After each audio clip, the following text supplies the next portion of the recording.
A man deliberately placed a pen on top of a trash can. After he left, a passing taxi suddenly splashed water that knocked the pen right off. This pen caught the attention of an elderly man drinking coffee nearby. Suddenly, a young cyclist rode by. It was too late to brake. He knocked down the old man and crashed into a nearby fruit stand. A homeless man nearby quickly rushed forward to grab the scattered fruit. Just then, a bus drove by. The driver was curious about what was happening, but the driver didn't notice that the light ahead had turned red. A woman crossing the street normally was sent flying. This really did look like just an ordinary accident, but those of you who've killed before know, this is a top-tier method of operation. When the target appeared, Mike was observing the surrounding environment. He began calculating the probability of various accidents occurring. Traffic lights, the bus, the coffee-drinking old man, and the puddles on the road. Police quickly arrived at the scene. They interviewed nearby witnesses and examined the accident site. The police ultimately concluded this was a traffic accident, but the pen lying on the ground caught their attention because in another accident a few days earlier, there was an identical pen at that crash site too. Could there be some connection? Could this pencil have triggered the traffic accident? But Lisa said the probability was virtually zero because there were many pedestrians and vehicles at that intersection, with every factor in each link constantly changing. You'd also have to consider everyone's split-second reactions and judgments. If this kind of accident was the criminal's plan, he'd have to have a god's eye view. Suddenly another traffic incident occurred. Another bus accident. All the police rushed to the scene,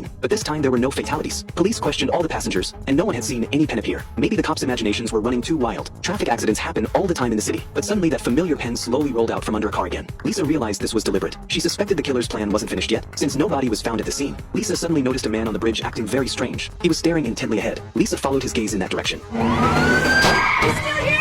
Lisa decisively ran toward the overpass. Mike also realized he'd been exposed. He decisively threw the bicycle beside him off the bridge, but he didn't run away. Instead, he put his hands in his pockets and waited for the police to arrive. Just as the police slowly approached to arrest him, he glanced sideways, then jumped off the overpass without hesitation. It turned out the bicycle he'd thrown down changed the trajectory of a passing car below. And so, with Lisa's shocked expression, Mike easily escaped the scene.